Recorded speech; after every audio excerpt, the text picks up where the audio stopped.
The next question is from Aliza Fatima. She's studying MBBS from Pakistan. When a corrupt leader is elected, we are also responsible for the sins he commits as a leader.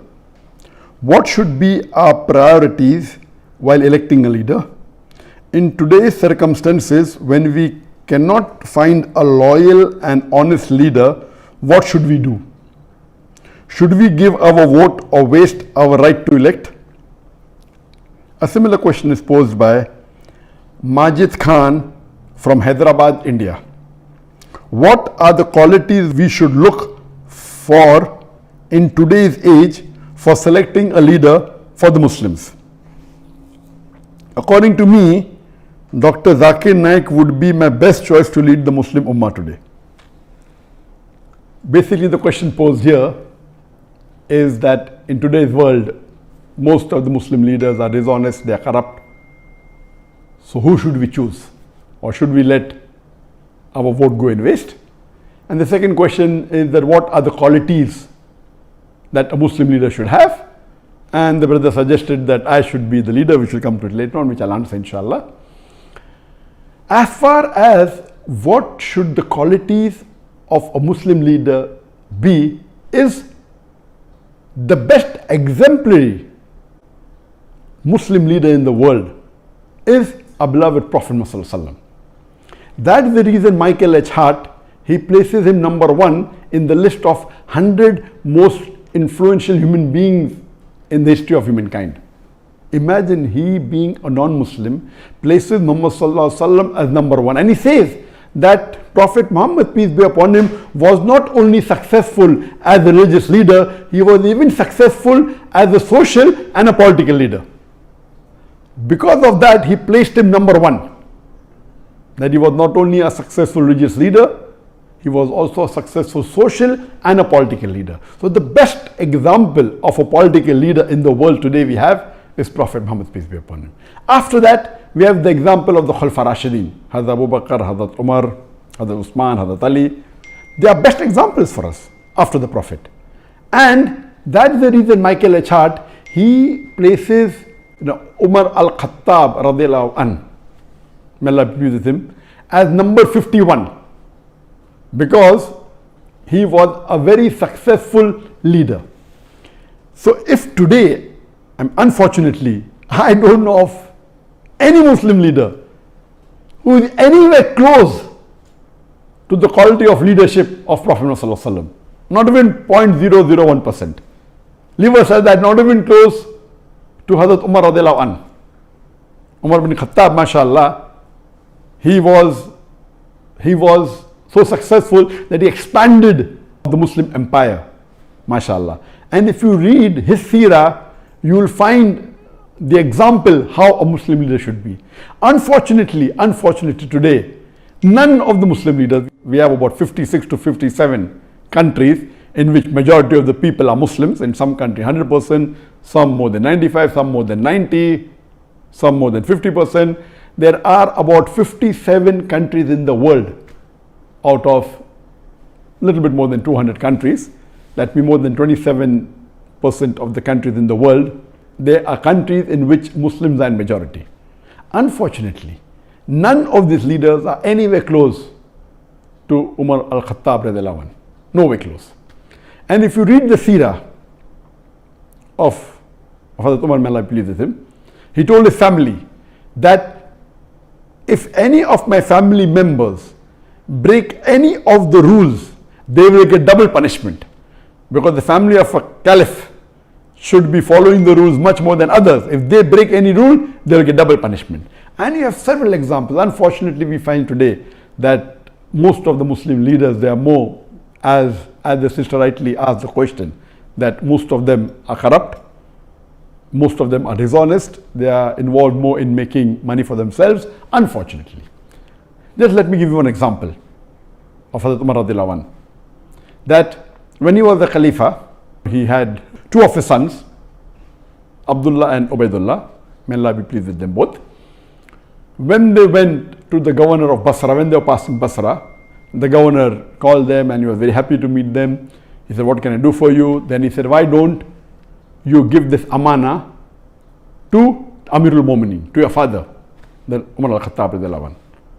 But I give you permission that on your way you can utilize the money for business, and when you get the principal amount back, keep the profit, and you can give the principal amount back to Amirul Mu'minin.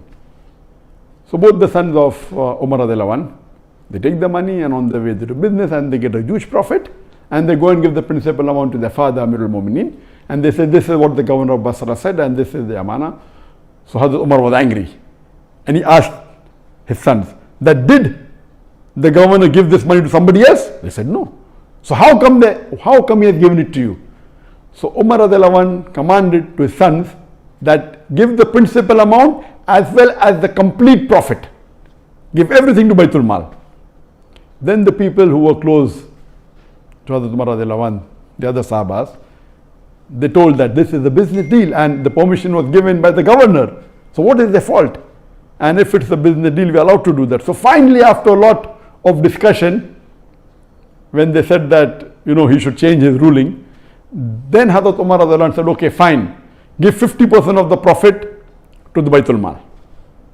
So we see he was so strict, and he made it a law that any of his governor, before they appointed, he checks their wealth. And once they relieve the post, he checks their wealth again. And he allows only a small percentage of increase. Anything more than that, he said, give it to Baitul Mal. Not that he accused them of corruption. No. He said that means even if you spend more time in the worldly affairs, you are not fit to be a governor. If you want to be a governor under my rule, you have to give your pure time to your duty. Even if you make money, honestly, that is not your purpose. Unfortunately, we see today in the Muslim Ummah, most of the Muslim leaders, they are far away from the deen. If you just take the basic concept of Salah, I believe more than 50% of the Muslim leaders, they may not be offering 5 times Salah in congregation. There may be a handful, just a small percentage who may be offering 5 times Salah, that also in a congregation. So unfortunately, the state of the Muslim Ummah today, we have gone far away from the Quran and Sunnah.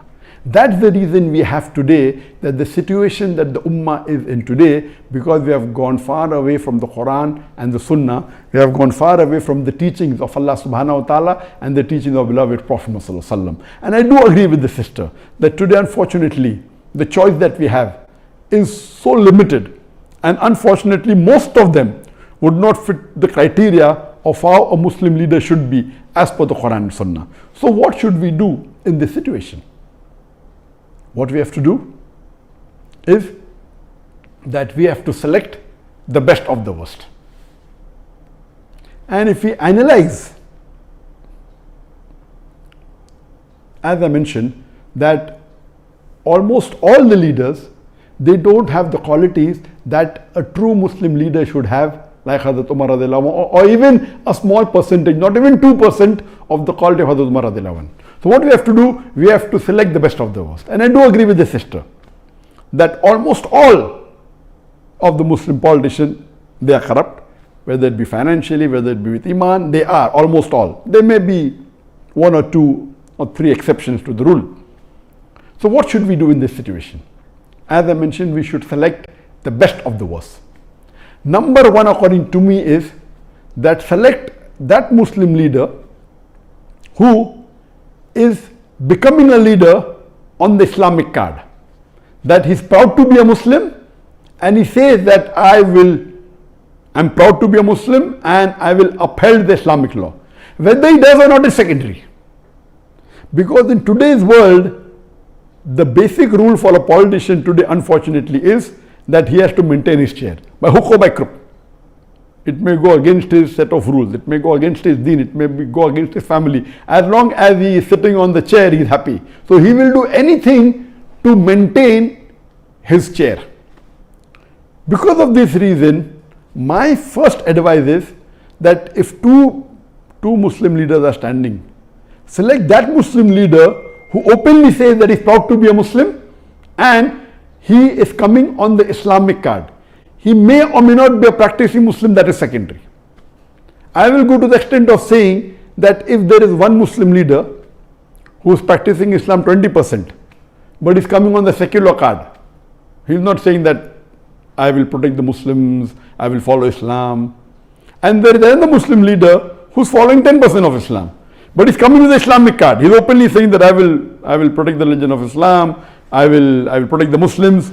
Better select the person who is following 10% Islam as coming with the Islamic card rather than the other Muslim leader who is following 20% and is not coming on the Islamic card, because the person who is not coming on the Islamic card will not go out of his way to follow the Islamic principles, because that was not his trump card to win the election. Whereas the other Muslim leader who may not be following Islam as much as the other person, both are below average, but at least because he's come with the Islamic card, he will see to it that he'll make more masajid. He may not pray salah, but he'll see to it he will make more masajid, more mosque. He will protect the law of Islam. He will help the Muslim, because his trump card to win the election was the Islamic card. This is a very key point. Unfortunately, and we know, as the sister rightly said, that majority, almost all are corrupt. So, but if you have a corrupt leader who's coming with the Islamic card, is better than a corrupt leader who's coming without the Islamic card. There are maybe 1, 2 or 3, if we search in the Muslim Ummah, who may be following majority of the faraiz in Islam.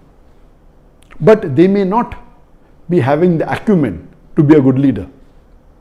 We have on the other example some Muslim leader who I have praised in my speech. They may be bold, they may stand for justice, they may not be following Islam to the T. They may not be offering 5 times salah, may be offering maybe a few times in a week. But they may openly protect the Islam because that is the principle, but they are not doing it for the Islam because they are doing because that is what they feel is right. They are more for the cause of humanity, but Islam is far above humanity. So because of that, they may bring a voice in the international media, but their practice may not be Islamic. So such leaders may benefit in one particular aspect of Islam to the Muslim Ummah, but on the other hand, they may be a danger. So that is the reason I personally prefer that you select those Muslim leaders who, number one, are proud to be Muslims. Unfortunately, when you look at the Muslim leaders, most of them, they are not following the Sunnah. I am giving a small example of keeping a beard. It's not a big thing. To keep a beard doesn't take any effort. But our beloved Prophet Muhammad said, it's mentioned in Sahih Bukhari, in volume number 7, hadith number 5892, that the Prophet said that do the opposite of what the mushriks do, what the unbelievers do. Grow your beard and trim your mustaches. According to all 4 schools of thought, all the 4 Aimmas, keeping a beard is fard. It's such a small effort.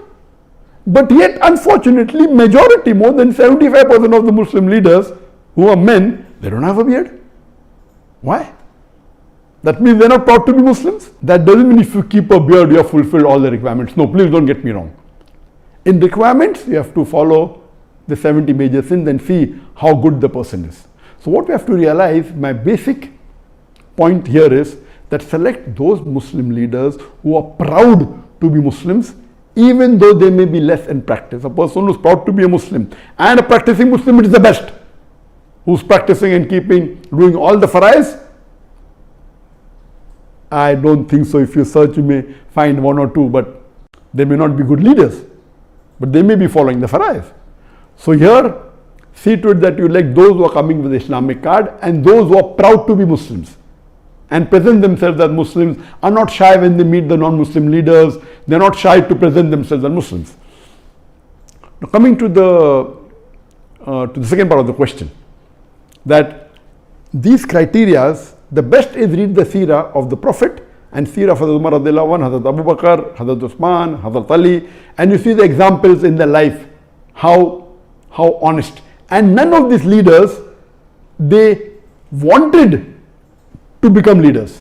The hadith of the Prophet, anyone who wants to be an Amir, wants to be a leader, is not the right person. Here we find that most of the leaders want to be leaders.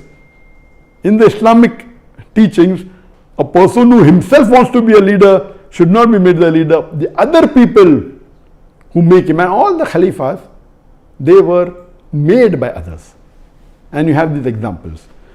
As far as the question posed by the brother Majid, that he feels that Dr. Zakir Naik is the best choice, I'm sorry, I disagree with you totally. I don't have the qualities to be a leader at all, and I don't consider myself. And what I've seen in my life, in my personal life, I've seen that many religious people, when they enter into politics, almost all of them went away from their deen. I know several scores of Muslims who are very good practicing Muslims, who are offering 5 times Salah, who are very honest, and they give such beautiful lectures. But the moment they entered politics, they got corrupt, they got influenced. Because unfortunately, the Ummah that we have today, they are not like the Sahabas at the time of the Prophet and Khulafa Rashidin. Our Khulafa Rashidin, first they would take decision thinking, what would Allah want me to do? They were more scared of disappointing Allah. Today, our politicians are more interested in how it will benefit them personally. They don't want to disappoint the vote bank. The Khulafa Rashidin, they did not want to disappoint Allah. They would take a decision which would be completely against them, as long as it pleases Allah. As Allah says in the Quran in Surah Nisa chapter 4 verse number 135, that Ya ayyuhalladhina amanu, oh you believe, stand out for justice as witness to Allah subhanahu wa ta'ala, even if it be against yourself, against your parents, against your kitokin, against the rich or poor. Allah protects all. There were many times the question was asked to me in India that why don't I enter politics, and I said that, I mean, why do you want to become enemy? I mean, I have to jokingly tell them. Because in today's world, if you enter politics, there are high chances that you will spoil your akhirah. Very high chances. Because the way the ummah and the society is made, that if you want to live and remain in that seat, you will have to compromise on your principles. And the best example I can give you is of Dr. Israr Ahmad. Dr. Israr Ahmad, you know that mashallah, he was a very great dai, and he gave tafsir of the Quran, he was very knowledgeable, he was popular, and he stood for election and he won the election. After he won the election, a member of parliament he was made, and he was given some post, and after a few months he resigned. He said, they're asking me what should be the width of the road. That's not what I'm made for. When I'm giving them Islamic solution, they don't want to listen. He immediately resigned. So a good person who is following the deen, he will either have to give up his deen or give up his position. And whatever Dr. Israr Ahmad did was the best. There may be few people like Dr. Israr Ahmad who may be Islamic and may have got into politics, but I don't know anyone who's a leader. May have come on a lower position, not as the head of state, and may be following the deen. But the way the society is made today, our ummah, you will either have to give up the post that you're in or give up the deen. So first of all, I'm not fit to be in that position. Neither do I want to spoil my akhirah.